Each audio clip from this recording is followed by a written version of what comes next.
गुरुदेवो महेश्वरः गुरु साक्षात् परब्रह्म तस्मै श्री गुरवे नमः तत्तुल्यं महाकाय सूर्यकोटि समप्रभं निर्विघ्नं देवा सर्वकार्येषु सर्वदा ज्ञानानन्दमयं देवं निर्मलस्फटिकाकृतिं भारं सकलं श्रीहरिं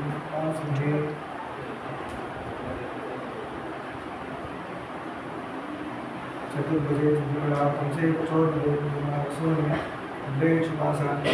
हस्ते नमस्ते नमस्ते नमस्ते నిన్నటి రోజున అమ్మవారి యొక్క నిజరూప వర్ణనం గురించి తెలుసుకుంటున్నాం. అమ్మవారు తన వర్ణాలు చెప్తున్నారు. అమ్మవారు చెప్పకపోతే అమ్మవారి గురించి మనకి ఎలా తెలుస్తుంది? అమ్మవారి గురించి చెప్పగలిగిన వాడు ఎవరు లేరు.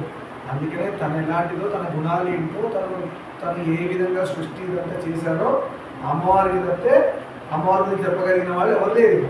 అదే బ్రహ్మదేవుడికి, విష్ణుదేవుడికి, శివుడికి ముగ్గురు కూడా అమ్మవారు చెప్తున్నారు తన యొక్క రూప విశిష్టం గురించి, తన యొక్క లక్షణం గురించి. సరే, అలా చెప్తూ నిన్నటి రోజున బ్రహ్మదేవుడికి బ్రహ్మలోకం ఇచ్చి వాణి సరస్వదేవి నుంచి సృష్టి చేయమని చెప్పారు. ఇవాళ రోజున విష్ణువు గురించి మాట్లాడుతున్నారు. దేవతలు సృజించి యథాసుఖంగా విహరించు. అలానే నిన్నటి రోజున విష్ణువుకి లక్ష్మీదేవిని ఇచ్చారు కదా. ద్విజులు విధివిహితంగా యజ్ఞకర్మలను ఆచరించి మిమ్మల్ని యజిస్తారు. మీ ముగ్గురిని బ్రాహ్మణులు, ద్విజులు అంటే ఎవరు? బ్రాహ్మణులు. యజ్ఞాలు చేసి మీ ముగ్గురిని ఆరాధిస్తారు. బ్రహ్మ విష్ణు మహేశ్వరులు. అమ్మవారు పెట్టిన రూల్స్ ఇవన్నీ. బ్రహ్మ విష్ణు మహేశ్వరులకి యజ్ఞం చేసి చేయాలి. తొందరగా మన ఇంట్లో ఇక్కడ కూడా సమితిలో యజ్ఞం పెట్టుకున్నాం, చేసుకుందాం మనం కూడా.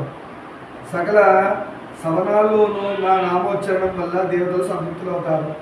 ప్రతి యజ్ఞంలో కానీ పూజలో కానీ అన్నింటిలో అమ్మవారి నామం లేకుండా ఇక్కడ జరగదు అని చెప్తున్నాను.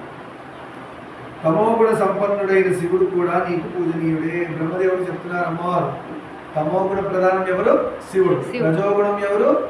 బ్రహ్మ. సత్వగుణం ఎవరు? విష్ణు. అలా తమోగుణంలో ఉన్న శివుడు కూడా బ్రహ్మకు పూజనీయుడే అని చెప్తున్నారు. అంటే బ్రహ్మదేవుడికి విష్ణువు, శివుడు పూజనీయుడు. అంటే బ్రహ్మ అంటే పెద్దవాడు. ముఖ్యంగా యజ్ఞ కార్యాల్లో ఆయన విశేషించి పూజించాలి. యజ్ఞం జరిగితే కంపల్సరీ శివుడిని పూజ చేయాలి అని అమ్మవారు శాసనం. కంపల్సరీ పూజ చేయాలి. దైత్యుల వలన అంటే దైత్యులు ఎవరు? శ్రీరామరాక్షసు. దైత్యులు అంటే ఎవరు? రాక్షసులు. రాక్షసుల వలన దేవతలకు ఏదైనా ఉపద్రవం వచ్చినప్పుడు ఇక్కడ ఇంకోటి గుర్తు పెట్టుకోవాలి. రాక్షసులకు దేవతల మీద పడిపోతుంటారు, లేదా చెడ్డవాడు మంచివాళ్ళ మీద పడిపోతుంటారు. మంచి వాళ్ళకి ఎప్పుడైనా ఇబ్బందులు కలిగితే ఎవరి వలన? రాక్షసుల వలన. ఇబ్బంది పడినప్పుడు అమ్మవారి యొక్క శక్తులైన ఏవేవి శక్తులు? వైష్ణవి, వారాహి, గౌరీ. వైష్ణవి, వారాహి, గౌరీ, శివాదులు అని అప్పటికప్పుడు అవి పుట్టి, అర్థమైందా, ఆ యొక్క దైత్యులను సంహరిస్తాయి. మంత్రాల్లో ఉత్తమోత్తమైన నవాక్షర మంత్రాన్ని జపిస్తే నీకు సర్వకార్య సిద్ధి కలుగుతుంది. నవాక్షరి మంత్రాన్ని బ్రహ్మదేవుడికి ఇచ్చారు.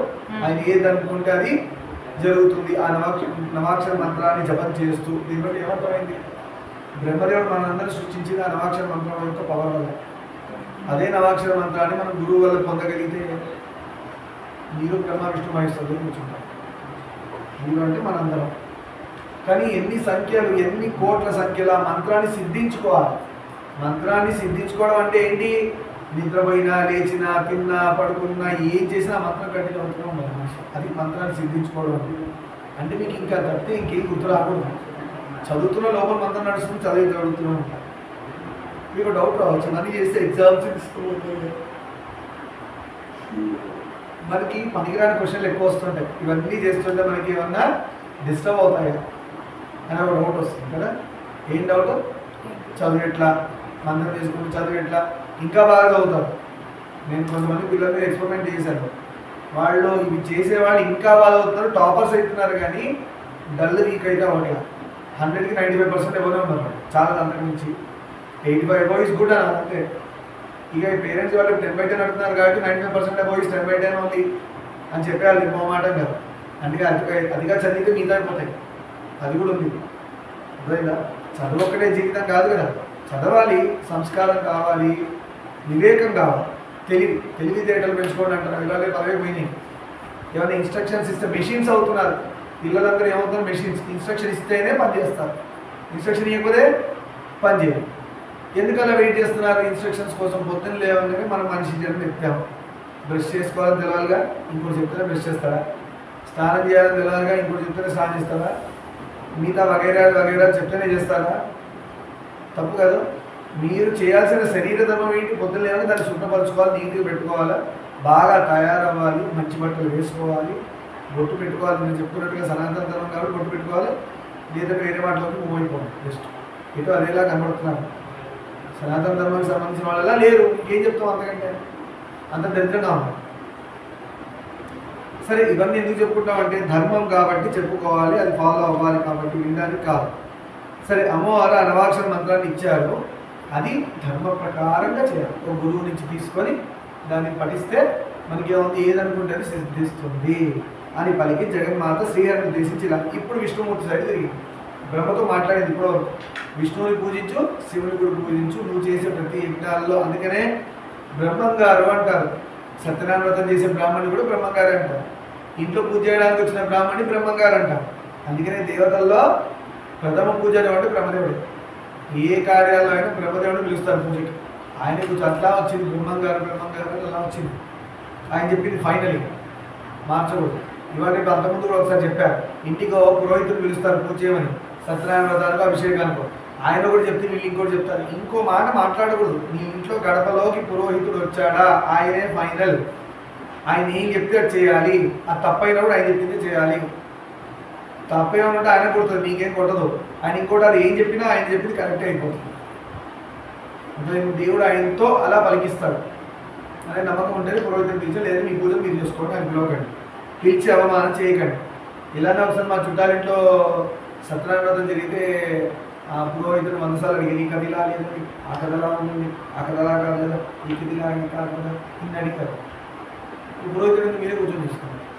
అది పురోహితుడిని అవమానించారు. ఆయన కోపం వస్తే దేవుడు పలకడు. దేవుడు తను చూడాలి మనల్ని, తను మనకి ఇచ్చే బ్లెస్సింగ్స్ పురోహితుడి చేతిలో కీచిపెట్టాడు. దేవుడు మనకి బ్లెస్సింగ్స్ ఇవ్వాల్సింది అనేది పురోహితుడి చేతిలో ఉంది. పురోహితుడి చేతిలో ఉంది అంటే ఆయన చెప్తేనే ఆయన మనకి బ్లెస్సింగ్స్ ఇస్తాడు, లేదు ఇయ్యడు. ఎందుకలా పెట్టాడు? అది అందరికి కాదు నాన్న. ధర్మంగా ఉన్న పూజారి పురోహితుడి గురించి మాట్లాడుతున్నాం, ధర్మంగా ఉన్న బ్రాహ్మణుడి గురించి మాట్లాడుతున్నాం. ధర్మంగా ఉన్న బ్రాహ్మణుడి చేతిలో దేవుడు ఉంటాడు, కంట్రోల్లో ఉంటాడు. అలాంటి బ్రాహ్మణుడి కంట్రోల్లో దేవుడు ఉంటాడు. ఈయన దేవుడిని శాసించచ్చు. ఎవరు? ఆ బ్రాహ్మణుడు లాంటి వాడు. స్వామి వాడు నన్ను ఇన్సల్ట్ చేశాడు అని దేవుడు పోడిగా వాడు మొహం కూర్చోడు. వాళ్ళు ఇంట్లో ఉన్న లక్ష్మిని సరస్వతిని లాగేస్తారు. అప్పుడు కష్టాలు స్టార్ట్ అవుతాయి. పిల్లలు మొద్దులై కూర్చుంటారు, జ్ఞానం ఉండదు, పిచ్చి డెసిషన్లు తీసుకుంటారు. ఆ దెబ్బకి లక్ష్మీ పోతుంది, అన్ని పోయిన రోడ్డు మీదకి వస్తారు. అందుకనే బ్రాహ్మణుని అవమానం చేయకూడదు. బ్రాహ్మణుడు తప్పు చేసినా దేవుడికి వదిలేయాలి అనే జ్ఞానం చాలా తక్కువ మందికి ఉంది. గొప్ప గొప్ప వాళ్ళంతా చేస్తారు. బ్రాహ్మణుడు తప్పు చేస్తే వదిలేయాలి. మనం వాళ్ళు తిట్టి మాట అనకూడదు, ఒక వాళ్ళని దండించకూడదు, వదిలేయాలి. దేవుడు చూసుకుంటాడు. అలా బ్రాహ్మడికి ఏం రూల్ పెట్టారు? ఎవరిని ఇబ్బంది పెట్టినా వాళ్ళని రిటర్న్ నువ్వు శాపనార్థాలు పెట్టకూడదు, తిట్టకూడదు, రివర్స్ వాళ్ళ మీద ఏది చేయకూడదు. దేవుడు వదిలేయాలి బ్రాహ్మడు. అలాంటి వాడిని బ్రాహ్మడు అన్నాడే కానీ ఎదురు తిరిగి నోటికి వచ్చిన బుద్ధులు మాట్లాడేసి తిట్టేసి కొట్టేసి అలా చేసిన వాడు బ్రాహ్మడే కాదు అసలు.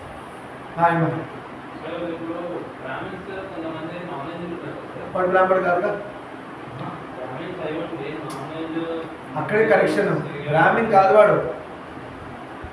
వాళ్ళకి మీరు అన్నట్టుగా ఒకవేళ తప్పు అయితే దేవుడు చూస్తున్నాను. ఇప్పుడు నార్మల్ ఇప్పుడు ఉన్నప్పుడు వాళ్ళతో తిరిగే వాళ్ళకి ఏమైనా ఇబ్బంది? బ్రాహ్మణుడుకున్న ఫస్ట్ రూల్ ఏంటి? అహింస. అయితేనే, చేయకపోతే, హింస చేయకపోతేనే వాడు బ్రాహ్మణుడు. నాన్ వెజ్ తింటున్నాడు అంటే అర్థం ఏంటి? హింస చేశాడు. బ్రాహ్మణత్వం పోయింది ఎప్పుడే. వాడు మెళ్ళో ఒక తాడు తగిలించుకున్నాడు తెల్లది, గోడకు చుడితే బాగుంటుందని ఒంటికి చుట్టుకున్నాడు అంతే. ఆ గాయత్రి వెళ్ళిపోతుంది. ఒంటి మీద ఎన్నో పోతుంటే గాయత్రి అమ్మవారు వాడుతూ ఉన్నట్టు. ఆ గాయత్రి ఎప్పుడైతే నాన్ వెజ్ తిన్నాడో ఎగిరిపోయింది. వాడు బ్రాహ్మణుడు కాదు, వాడు రాక్షసుడు. బ్రాహ్మణుడి పేరులో ఉన్న బ్రహ్మరాక్షసుడు అని చెప్పారు.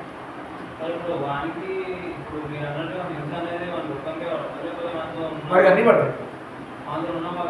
వాడితో ఉన్నవాడు కూడా పడతాయి. ఎందుకంటే అలాంటి నీచుడితో ఉన్నాడు కాబట్టి వాళ్ళు కూడా పడతాయి. ఎందుకంటే సొసైటీకి మార్గం చూపాల్సిన బ్రాహ్మడు తప్పుదారి పోతే అందరికంటే ఎక్కువ శిక్ష అందుకే బ్రాహ్మడికే ఉంది. దేవుడి దృష్టి నుంచి, సొసైటీ కూడా కాదు. సొసైటీ శిక్షిస్తే సొసైటీకి మళ్ళీ రివర్స్ పడుతుంది. ఒక బ్రాహ్మణ్ణి పడేయడానికి 100 మంది అంటే 100 మందికి శిక్ష పడుతుంది. ఒక బ్రాహ్మణ్ణి తప్పు చేశాడు కానీ వాడిని శిక్షించారు, లేదు తప్పు చేయకుండా కూడా వాడిని శిక్షించారు. ఎంతమంది వేలు పెట్టారో అందరికీ శిక్ష వస్తుంది. ఎందుకంటే వాడు బ్రాహ్మడు కాబట్టి, పుట్టుకతో బ్రాహ్మడు కాబట్టి. ఒకవాడు బ్రాహ్మడు కాకుండా నాన్ వెజ్ తిని అడ్డ తిట్టమైన దారిలో ఉంటే వాడు బ్రాహ్మడు కాదు, పోయింది వాడు బ్రాహ్మణత్వం. అలాంటి వాడు జోలిపోదు. ఎలాంటి వాడికి పుణ్యాత్ముడైన వాడు జోలిపోదు. వాడు నిష్టగా ఉండి నాన్ వెజ్ తిని, అంటే రీసెంట్ మా చుట్టాల్లో ఒక మరి నాన్ వెజ్ తినేసి వెజ్ అని డిక్లేర్ చేసి, అంటే ఎగ్ తినేసి వెజ్ అని డిక్లేర్ చేసి. ఎగ్ అండం అంటారు, అంటం అంటే లోపల ప్రాణం ఉంటుంది. దీనిలో ఇంకొక కొత్త బయలుదేరేది ఏంటంటే అది ఆ ఎగ్ లోపల ప్రాణం ఉండదు, అందుకే అది తింటున్నామా తినొచ్చు వెజ్ అన్నా. ప్రాణం అది కాదు, అది ఆ ఫీమేల్ ఎగ్. కొంతమంది గురువులు చెప్పిన ఎక్స్ప్లెనేషన్ ఏంటి, ఆ ఫీమేల్ కోడి ఏదైతే ఉందో ఆ కోడి పెట్టే గుడ్డు పీరియడ్స్ టైంలో పనికిరాని ప్రాణం రాకుండా వదిలేసే గుడ్డు అంటారు. సో దానికి ఏదో ఇంబ్యాలెన్స్ క్రియేట్ చేశారు ఇంజెక్షన్ ఇచ్చి. సో దాని జెనెటికల్ ఫార్ములా మార్చేసి బిడ్డ పుట్టకుండా గుడ్డు పుట్టిస్తున్నారు. అంటే అది కూడా పాపం 6 days 7 days ఎలా అయితే ఇష్యూస్ ఉన్నాయి లేడీస్కి, అలా దాన్ని కూడా DNA ఫార్ములా మార్చి గుడ్డు పుట్టిస్తున్నారంటే అర్థం ఏంటి, పిల్ల పుట్టికుండా. అలాంటి నాన్ సెన్స్గా క్రియేట్ అయిన గుడ్డు తిని గ్రేట్ తినాలి మ్యాండేటరీ తప్పు కదా. తినేవాళ్ళని తినమను వద్దనట్లే, కానీ ఎగ్ తినడం అనేది వెజ్ అని చెప్పడం తప్పండి. ఎగ్ ప్యూర్లీ నాన్ వెజ్ అంతే. అలానే జంతువుల నుంచి వచ్చేవన్నీ నాన్ వెజ్ అనలేము. పాలు జంతువుల నుంచి వస్తాయి, అది దానిలో ప్రాణం లేదు, పాలలో ప్రాణం లేదు కదా. ప్రాణం ఉంటేనే మన ప్రాణహాని. అది అహింస అనేది ఉద్దేశం అక్కడ, అహింస అనే ఉద్దేశం అక్కడ. మరి దీనిలో ఇంకో బయలుదేరి, మరి చెట్లలో ఉన్న పండ్లు తింటారు కదా, అది హింస కదా అంటే.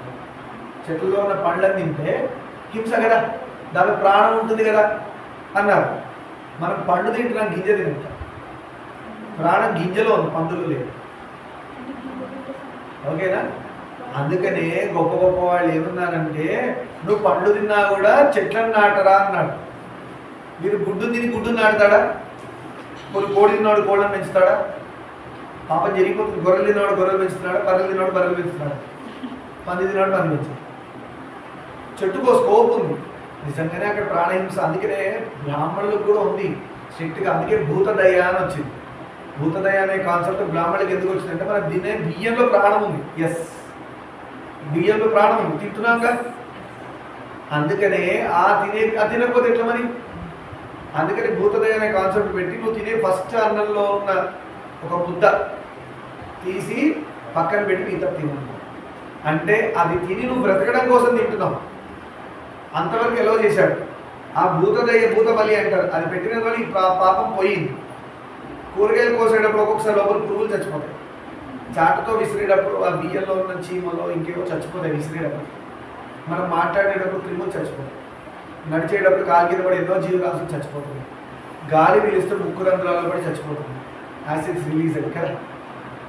ఇన్ని జీవహింసకి ఒకే ఒక మార్గం ఏం చెప్పిందంటే భూత బలి. అన్నం తీసి ఆ గట్టు మీద పెట్టాలి, వెస్ట్ గోడ మీద పెట్టాలి. చేస్తే ఆ రోజు చేసిన పాపాలన్నీ దానివల్ల క్షయం. ఇది కాన్సెప్ట్ ఉంది. కానీ మనం ప్రతి ప్రాణిని చంపుకొని తింటామంటే అన్యాయం కదా. ఇన్ని ఆప్షన్స్ ఇచ్చాక నీకు అది ఎందుకురా? ఇన్ని ఆప్షన్ నీకు ఇచ్చాడు. నీకు మేక ఎందుకు, గొర్రె ఎందుకు, దున్నపోత ఎందుకు, పంది ఎందుకు, కోడి ఎందుకు, దాని గుడ్డు ఎందుకు? నీకు అన్ని చెట్ల నుంచి ఆయన ఇచ్చాడు. అండ్ ఇంకోటి ఇక్కడ గ్రేటెస్ట్ థింగ్ అబ్జర్వ్ చేయాలంటే, మనం పండు తింటున్నాం, చెట్టును చంపేసి తినట్లేదు. చెట్టును చంపి పండు తింటున్నా లేదు. ఇక్కడ గుడ్డు తింటాడు, కోడిని చంపేస్తున్నాం. అక్కడ ఉంది ప్రాబ్లం. చెట్టు నుంచి ఎన్నో పండ్లు వస్తున్నాయి, ఒక్క పండు తింటున్నావు, అది దేవుడు ఓకే అన్నాడు. దానికి ఇంకో పండ్లు ఇచ్చే కెపాసిటీ దానికి ఉంది కావాలి. ఈ కోడిని చంపేస్తే ఇంకెక్కడ గుడ్డు ఇస్తుంది? పోనీ ఆ కోడి న్యాయంగా బిడ్డని కనాలని గుడ్డు పెడితే దాని డిఎన్ఏతో ఇంజెక్షన్స్ అన్నీ ఇచ్చేసి డిఎన్ఏ మార్చేసి బిడ్డ పుట్టకుండా గుడ్డు వచ్చేటట్టుగా తినేటట్టుగా తయారు చేసుకోవాలి. అది ఎంతవరకు ధర్మం చెప్పి నీకే పిల్లలు పుట్టాలని అంటే జనరల్ ఒక పర్సన్కి పిల్లలు పుట్టాలని ఉంది. డిఎన్ఏ ఫామ్లా మార్చేసి నీకు బొమ్మ పుట్టాలి, ప్రాణం ఉండకూడదు అంటే ఎట్లా ఉంటుంది? బిడ్డ పుట్టాలి, ఫ్లెష్తో బిడ్డ పుడతాడు, లోపల ప్రాణం లేదు, పెంచుకుంటావు అట్లాంటి బిడ్డని. అదే గుడ్డు విషయంలో జరుగుతుంది. కోడి గుడ్డు విషయంలో ఫ్లెష్తో బొమ్మ పుట్టింది, మనకి ప్రాణం లేదు, ఎన్ని రోజులు పెట్టుకుంటాం. ఆ బొమ్మని కూలిపోతుంది, ఆ గుడ్డు కూడా అంటే కూలిపోతుంది, పనికిరా. అంటే అన్యాయంగా సృష్టిని మనిషి పాడు చేస్తున్నాడు, తన సొంత లాభాల కోసం సృష్టిని నాశనం చేస్తున్నాడు, దేవుడు పెట్టిన నియమాలను ఉల్లంఘిస్తున్నాడు. అందుకే ఇన్ని కష్టాలు వస్తున్నాయి. బర్డ్ ఫ్లూ వచ్చింది, కోవిడ్ వచ్చింది, ఇంకా రకరకాలు రాబోతున్నాయి. ముందు ముందు మనిషిని జైల్లో వేసినట్టు ఇంట్లో పడేస్తారు తీసుకొచ్చి. బయటికి పోతే చచ్చిపోతాను భయానికి ఇంట్లో కూర్చుంటాడు. మన అదృష్టానికి ఇంకా వైరస్ లాంటివి మనిషిని నుంచి మనిషిని పాకేటట్టుగానే ఉన్నాయి. గాలి నుంచి పాకే రోజులు వస్తే అంత నాశనమే. సార్స్ వచ్చినప్పుడు సార్స్ గాలి నుంచి పాకేంత దారుణమైన స్టేజ్లో మనిషి పోలేదు కాబట్టి దేవుడు ఎక్స్క్యూజ్ చేస్తున్నాడు. పోలే వీడికి కొన్ని బ్రతకని అని వదిలేశాడు మనల్ని. ఇప్పుడు కోవిడ్ దగ్గర 2 ఏళ్ళు లోపల కూర్చున్నాం అందరం భయంతో. ఇంట్లో 2 years కూర్చున్నాం మధ్య తిరుగుతూ లైట్గా. అది కూడా ఒక్కొక్క టీవీ న్యూస్ చూసి చచ్చిపోతున్నాడు అంటూ ఉక్కి విక్కి ఎవరి ప్రాణాలు వాళ్ళు గుండెల్లో పెట్టుకొని కోవిడ్ వచ్చిందంటే భయం ఎందుకంటే మా అందరికి వచ్చింది. తలుపులు వేసుకుని రూమ్లో కూర్చొని ఎంత టెన్షన్ పడిపోయా, బ్రతుకుదామా దేవుడా బ్రతికించు. నేనైతే మహామంత్రం, శివుడి యొక్క మహామంత్రం, మృత్యుంజయ మంత్రం చేస్తున్నా. ప్రాణ భయం. బ్రాహ్మడైనా నాకే ప్రాణభయం ఉందంటే నాన్ వెజ్ తిన్నవాడికి ఎంత ప్రాణభయం ఉండాలి? ఎందుకంటే వాడు ఎంత చంపి తిన్నాడు కదా, వాడికి అప్పుడు అన్నీ గుర్తొస్తాయి. కోడి 10 తిన్నా, నా జన్మలో 100 కోళ్ళు తిన్నా, 2000 పైన గుడ్లు తిన్నా, దొరపోత మాంసం తిన్నా, పని మాంసం తిన్నా, అన్నింటినీ చంపి తిన్నా. దాని భూతాత్మలు ప్రేతాత్మలు పట్టి పీడిస్తాయిగా. చచ్చాక ఆత్మ బయటకు వచ్చాక నువ్వు తిన్నందువల్ల నేను చచ్చాను రా అంటది. అవే వంశాల్లో పీడిస్తుంది, అవే పట్టి పీడిస్తుంది. ఇవన్నీ చెప్తే నాన్సెన్స్ అంట. నాన్సెన్స్ అనే కాడి వాడు నాన్సెన్స్ ధర్మాలు పుట్టాల్సింది. సనాతన ధర్మం అనే సెన్స్ ఉన్న ధర్మాలు దరిద్రుల్లా పుట్టాడు వాడు. ఇంకో దానిలో పుట్టాలి పోయి అది నెక్స్ట్ ఉంటుంది ఎట్లయినా. సనాతన ధర్మంలో పుట్టి ఆ ధర్మాన్ని ఫాలో అవ్వకుండా ఉన్నవాడు దేవుడిచ్చి అని ఫీల్ అయ్యి ఇంకో ధర్మంలో పడేస్తాడు. అప్పుడు వాడు అక్కడ బతుకుంటుంటాడు, అయ్యో నేను కర్మ దీనిలో పుట్టానేంటి, దీని ఎంత దరిద్రంగా ఉంది, నన్ను మంచిదాన్ని నడిపించు దేవుడా అంటే మళ్ళీ ఇక్కడికి వస్తాడు. మనందరూ అలా అనుకునే వచ్చిన వాళ్ళమేమో తెలియదు. ఫస్ట్ జన్మల్లోంచి మంచి జన్మలోకి వచ్చాము. ఇప్పుడు కూడా మరి ఎందుకంటే పురాణం వింటున్నాం కాబట్టి నా మాట అంటున్నాను. మనందరం పురాణం వినే కెపాసిటీలో ఉన్నామంటే దేవుడు మనకు ఒక ఆప్షన్ ఇచ్చాడు, ఒక ఛాన్స్ ఇచ్చాడు, మార్చుకోరా జీవితం. ఇప్పుడు మారలేదు ఏం చేస్తాడు? వేరే ధర్మం వాడు వచ్చి వింటారా? ముస్లిం వచ్చి వింటారా, క్రిస్టియన్ వింటారా, ఇంకెవరు వింటారా? సర్దార్జీలో, ఇంకా జైన్లో, మరి బ్రహ్మకుమారీసో, బుద్ధిస్టులో వింటారా? వింటున్నారా? పోనీ మనం వినగలుగుతున్నాం అంటే మన జన్మ మంచిదనే కదా అర్థం. అలా గుర్తుపెట్టుకోండి. సరే, అలా కోడిగుడ్డు నాన్ వెజ్ మార్చి ఇలా మనిషి అతి తెలియదు. వాడు తినడం కోసం దేన్నైనా మార్చుకుంటాడు. రేపు పొద్దున మేక కూడా వెజ్ అనేది తినేస్తాడు. అందుకని దరిద్రం ఏంటంటే ఒకప్పుడు నాన్ వెజ్ వెజ్ అని 2 ఉండేవి. ఇప్పుడు ప్యూర్ వెజ్ అని ఇంకోటి ఉంటారు. Pure veg, we are pure vegetarians అని చెప్పాల్సిన దరిద్రం వచ్చి పడింది. ఇంకా అది కూడా ఇంకేం చేస్తారో ఇక డబల్ ప్యూర్ వెజ్ అంటారు. సరే జనార్దన, ఇప్పుడు అమ్మవారి విష్ణుమూర్తిని చూసి అంటారు, జాగ్రత్తగా వినండి. మనోహరాకారయగు ఈ మహాలక్ష్మిని స్వీకరించు. చాలా బ్యూటిఫుల్గా ఉన్న ఆకారంలో చూడడానికి అంత బాగున్నా ఈ లక్ష్మీదేవిని నువ్వు స్వీకరించు. అమ్మవారే మహాలక్ష్మి శక్తిని సృష్టించి విష్ణుమూర్తి భార్యగా చేసింది. ఈమె ఎల్లప్పుడూ నీ వక్షస్థలాన్ని అలంకరించి నిన్ను అలరించేందుకు నేను ఈమెను నీకు ఇస్తున్నాను. ఇప్పుడు వక్షస్థలం మీద లక్ష్మీదేవి ఉంటారు. ఎవరికి? విష్ణు.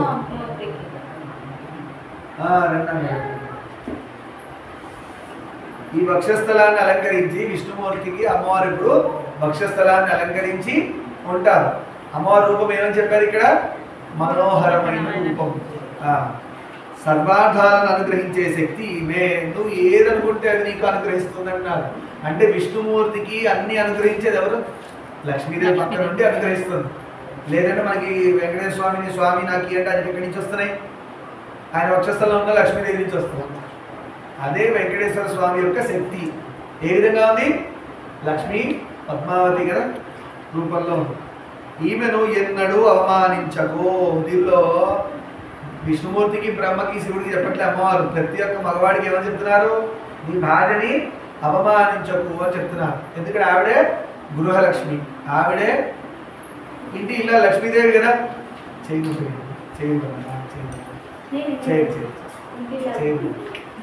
ఆవిడే ఇంటి ఇల్లాలు గృహలక్ష్మి అంటారు. ఆవిడ ఎప్పుడు కండెంలో నీళ్లు రాకూడదు అంటే ఇలా అంటే మళ్ళీ ఇంకో విధంగా కూడా అర్థం చేసుకోవద్దు. దీన్ని ఎలా చెప్పచ్చు అంటే ధర్మంగా ఉన్న ఇంటి ఇల్లాలు అని చెప్పాలి. ఏడుమనం దొరికింది అనకూడదు. ఆడవాళ్ళందరూ అమ్మవారు అనుకున్నారు కాబట్టి ఇలాంటి అలాంటి గయ్యాలను కూడా చూస్తున్నాం మనం. హస్బెండ్ ఏం చేసినా కూడా ఏడుమనం ఉంటుంది. నువ్వు ఇది చేయలేదు, అది చేయలేదు, అది చేయలేదు, ఇది చేయలేదు, మీద పడి గొడవవాడని చూస్తున్నాం కదా, సొసైటీలో చూడట్లేదా, చూస్తున్నాం కదా. అందుకనే ధర్మం ఎంత క్లియర్గా చెప్పిందంటే ఆ ఇంటికి ఒక గురువు అయి ఉండాలి. ఒకటి ఏదైనా ఇంటికి గురువు లేని ఇల్లు, అందుకని గుడ్డిల్లు అంటారు. దీపం లేదు ఆ ఇంట్లో. ఆ గురువు ఉన్న ఇంట్లో ఆ గృహిణి, ఆ దంపతులు ఇద్దరు ఆ గురువుని అనుసరించిపోతూ ఉండాలి. ఆ అనుసరించిపోయేటప్పుడు ఆ ధర్మం గురువు చెప్తాడు. ఆ ధర్మం పట్టిపోయి ఇలా అయి ఉండాలి. అప్పుడు ఆ గృహస్థుడు ఆ కీస్, ఇంటి కీస్, లక్ష్మీదేవి ఏదైతే సంపాదించిన ధనం ఉంటుందో ఆ ఇళ్ళ చేతిలో పెట్టవచ్చు. ఎందుకంటే ఇప్పుడు వచ్చింది, గోవుకి ఏదో పెట్టాలనుకున్నాడు గృహస్థుడు. ఈ అమ్మాయి 20 రూపాయలు 30 రూపాయలు అటువంటి తెచ్చి పెడతాడు. ఎందుకంటే అనవసరం డబ్బులు పే చేస్తారు, రేపు ఫ్యూచర్ పిల్లలకు ఉంటుంది కదా అని వాళ్ళ ఇళ్ళ చేతిలో పెట్టదు డబ్బు. గుడికి వెళ్ళాడు, ఎవడో గుడ్డివాడు కనబడ్డాడు, 10 రూపాయలు ఈఎంఐ అంటే డబ్బులు వేసేయకండి.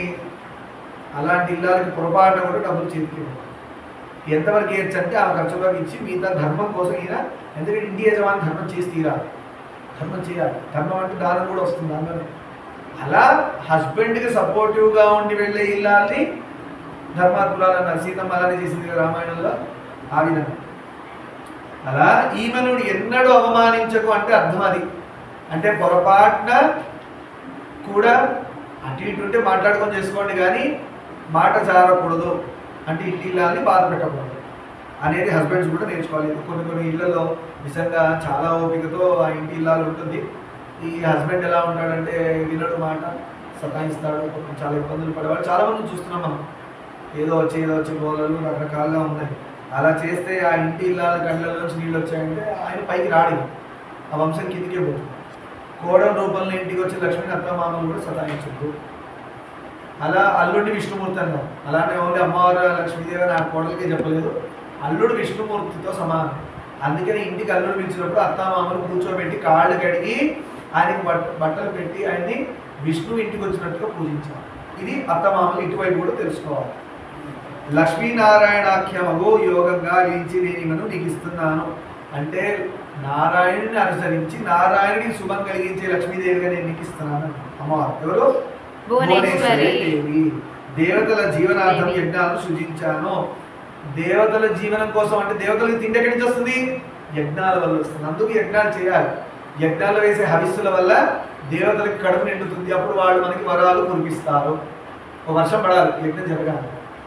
లేదంటే మనం రోజు దేవతలకు దండం పెట్టుకుంటాం ఎన్నో గుళ్ళకి వెళ్ళి, వాళ్ళందరికీ ఫుడ్ ఎక్కడి నుంచి వస్తుంది? మీరు ఇలా పెట్టి ఓ పూర్వస్వాహ సవిత్వరేణ్యమ స్వాహ స్వాహ అంటే ఇది కాదు. ఆ ఉట్టి చూస్తారంటే ఇంట్లో పెట్టే నైవేద్యాన్ని దేవతలు తినరు, వాళ్ళు చూస్తారు ఓకే అంటారు. మనం వాళ్ళు తిన్నారని భావంతో మనం తింటున్నాం. నిజంగా దేవతలు తినాలంటే హోమం యజ్ఞంతోనే తింటారు. దాని స్వాహ అని వేస్తాం. వేసినప్పుడు ఏమవుతుందంటే అగ్నిదేవుడు దాన్ని బాగా మండించి రసంలా తయారు చేసి వేపర్గా తయారై గాల్లోకి వెళ్ళి అది ఏ దేవతలకు వెళ్ళాలో అక్కడికి వెళ్ళిపోతుంది. అగ్నిదేవుడు వాయుదేవుడి ద్వారా పంపించేస్తారు. పచనం అవ్వడం అంటారు. అంటే మీరు స్వాహాకారం చేసి ఎప్పుడైనా యజ్ఞంలో వేసినప్పుడు చూడండి, అదొక జ్యూస్ లాగా ఫామ్ అయ్యి బర్న్ అవుతూ ఉంటుంది. మీరు ఏది వేసినా కూడా జ్యూస్గా మారుతుంది, రసాయనంగా మారుతుంది, లిక్విడ్ స్టేట్లో వస్తుంది రసం లాగా. హోమగుండంలో మీరు అబ్జర్వ్ చేయండి, అన్నం వేయండి, అది పచ్చనం అయి కాలేటప్పుడు ఒక జ్యూస్ లాంటిది ఎక్స్ట్రాక్ట్ అవుతుంది దాని నుంచి. మీరు ఏదన్నా వేయండి, కొబ్బరికాయ వేయండి అది అవుతుంది, మీరు గుమ్మడికాయ వేయండి అది అవుతుంది, చీర వేయండి, ఆఖరికి అమ్మవారికి ఒక్కొక్కసారి చండీ హోమాల్లో శారీ వేస్తారు, బంగారు ద్రవ్యాలు అవన్నీ కలిపి వేస్తారు. ఏదన్నా వేయండి అది ఒక జ్యూస్ లాగా తయారవుతుంది, అదే రసం. ఆ పాయసం అంటారు, అది పట్టుకెళ్తాడు. మీరు చండీ హోమం చేస్తే యజ్ఞ గుండంలో వేసినప్పుడు ఆ అగ్నిదేవుడు వాయుదేవుడు సహకారంతో చండీ అమ్మవారిని తీసుకెళ్ళిస్తాడు. అమ్మ మీ పేరు మీద యజ్ఞం జరిగింది, ఇది మీరు పుచ్చుకోండి అని ఇస్తే ఆ పాయసం అమ్మవారు తాగుతారు. అమ్మవారు ఎప్పుడైతే కడుపు నిండిందో కింద వీడి పని అనుకున్న కోరికలు నెరవేరాలి. ఎప్పుడు? మాట్లాడకుండా హోమం చేస్తే, మాట్లాడకుండా వ్రతం చేస్తే, మాట్లాడకుండా పూజ చేస్తే. ఇవాళ రేపు మన లైఫ్ ఎంత బిజీ అయిపోతుందంటే మాట్లాడకుండా కష్టం. సత్యనారాయణ కూర్చుంటాడు హలో అంటారు, సత్యనారాయణ కూర్చుంటారు ఈ క్యాంటీన్ వాడు క్యాటరింగ్ వాడు వచ్చాడో లేదు చూడరా అంటాడు, సత్యనారాయణ కూర్చుంటాడు అరే కొబ్బరికాయ మర్చిపోయారా అంటాడు, కూర్చుంటాడు ఇంకేదో మర్చిపోయారా అంటాడు. అందుకనే మన వ్రతాల పుస్తకాలు చూడండి, ఫస్ట్ పూజా విధానం అని రాస్తారు. దానిలో ఏమేం చేయాలి, ఏమేమి తెచ్చుకోవాలని అది చదివి ఆ పూజకు ముందు ఒకసారి మళ్ళీ చదివి అన్నీ పెట్టేసుకోవాలి రెడీగా, అప్పుడు కూర్చోవాలి. కొంతమంది పెద్దవాళ్ళు ఉంటారు, పూజ చేస్తారు, ఇంట్లో యుద్ధాలు జరుగుతుంటాయి పూజ జరిగడం తెలుసా. కొంతమంది అలాంటి పూజ చేస్తుంటారు. ఇదని ఎప్పుడు ఇంతే, దీపం పెట్టవు, ఇల్లు తుడవు, కడగవు, అది పెట్టవు, ప్రసాదం అంది, ఈ గోళలు నడుస్తుంటాయి. అంటే ఆ ఇంట్లో పూజ జరగట్లేదు, ఎందుకంటే వివేకం లేదు. ఆ ఇంటి యజమాని పూజ ఎప్పుడు సరిగా చేయలేదని అర్థం. చేసుంటే ఆయన పెట్టుకునేవాడుగా నీట్గా, లేదంటే చెప్పి చేయించుకునేవాడుగా. ఏంటి 45 ఏళ్ల నుంచి పూజ చేసినా యుద్ధమే. పూజ జరిగితే నిశ్శబ్దంగా ప్రశాంతంగా జరగాలి. ఆ పూజ మాత్రమే దేవుడు కన్సిడర్ చేస్తారు. ఇంట్లో వాళ్ళది వీళ్ళది ఇద్దరు పెట్టలేదు, అద్దే లేదు, ఇద్దే లేదు, ఈ టైంకి జరగలేదు, ఈ టైం జరగలేదు, ఈ World War 3, 4 అయితే పూజ అవ్వనట్టు, ఆ ఇంట్లో పూజ జరగలేదు. సరే, అందుకని అమ్మవారు ఏం చేశారు, దేవతలు బ్రతకడం కోసం యజ్ఞాలను సృష్టించారు. మీరు ముగ్గురు అవిరుద్ధమైన సాంగత్యం కలిగి వర్తించండి. నా గుణాల వల్ల సంభూతులైన మీరు అందరికీ మాన్యులు, పూజ్యులు కాగలరు. అమ్మవారు అంటారు బ్రహ్మ విష్ణు మహేశ్వరు ముగ్గురు కూడా పూజనీయులు అని చెప్తున్నారు. ఎవరికి? మనందరికీ. మీలో భేదభావాన్ని ఎవరైనా కల్పిస్తే ఆ మూడులకు నరకం తప్పదు. సింపుల్గా అమ్మవారు దండన ఏమేస్తున్నారు, తీసుకుని నరకం పడేంటారు వీళ్ళంటున్నారు. ఎవరిని నరకలు ఏమంటున్నారు? బ్రహ్మ వేరు, విష్ణు వేరు, శివుడు వేరు అనేవారు. కొంతమంది సనాతన ధర్మంలోనే కొన్ని సంప్రదాయాలు వాళ్ళు వైష్ణవులు ఉన్నారు, విష్ణువే ముఖ్యం అంటారు, శైవులు అంటారు శైవుడే ముఖ్యం అంటారు, మళ్ళీ అమ్మవారిని పూజించాడు అమ్మవారు ముఖ్యం అంటారు. వీళ్ళందరూ నరకానికి వెళ్తారు. ఎందుకు వెళ్తారంటే అమ్మవారు ముఖ్యం, అలానే మిగతా వాళ్ళు ముఖ్యం, లేదంటే అమ్మవారిలోనే అందరూ ఉన్నారంటే పర్లేదు, మా అమ్మవారి ఇక్కడ మిగతా వాళ్ళకి నాన్సెన్స్ అంటే నరకం. ఇదే కదా క్లియర్గా చెప్తున్నారు, ముగ్గురు సమానమే అన్నారు.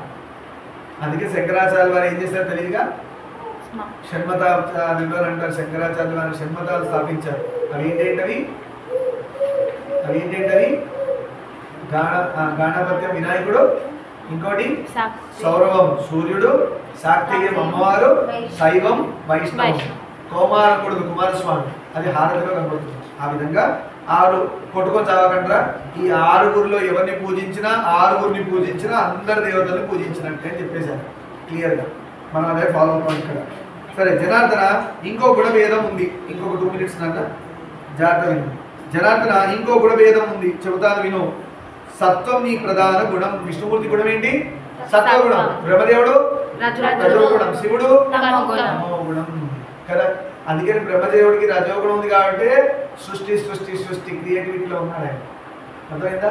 సత్వగుణం ఎందుకు ఇచ్చారంటే బ్యాలెన్స్ చేయాలి. ఆయన సత్వగుణంలో ఉంటే బ్యాలెన్స్ చేయగలుగుతాడు. ఆయనకే కోరికలు ఉంటే ఆయన బ్యాలెన్స్ చేస్తాడు. అందుకు విష్ణు సత్వగుణం. తమోగుణం నిద్రావస్థ, లేదంటే తీసుకెళ్ళేది హరించడం అన్నీ వస్తాయి తమోగుణం. అందుకని ఆయనకు ఆ పదవి ఇచ్చారు. ఎవరికి? శివుడికి. సరే, రజస్తమో గుణాలు గౌణాలు. రజోగుణం నీలో ప్రబలమైనప్పుడు నీ లక్ష్మీదేవితో కూడా స్వేచ్ఛగా వీరిస్తూ సకల భోగాలు అందిస్తావు. విష్ణువు ఎప్పుడు సత్వగుణంలో ఉంటాడు. ఆయనకి రజోగుణాలు తమో గుణాలు వచ్చినప్పుడు లక్ష్మీదేవితో కలిసి ఆయన విహారయాత్రకు వెళ్ళొస్తుంటాడు. మన అవుటింగ్కి వెళ్ళి భార్య పిల్లలు వేసుకోవాలి.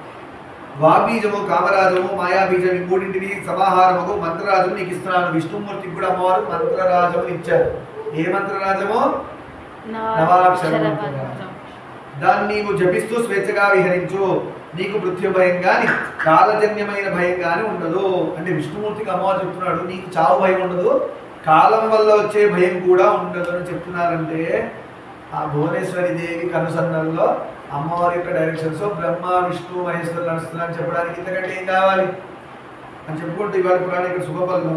రేపటి రోజున శివుడి గురించి ఏమంటారు అమ్మవారు చూద్దాం. సర్వం శ్రీ మహేశ్వర లోకాన్ని చూస్తాను. సుఖినో భవ. శాంతి శాంతి శాంతి.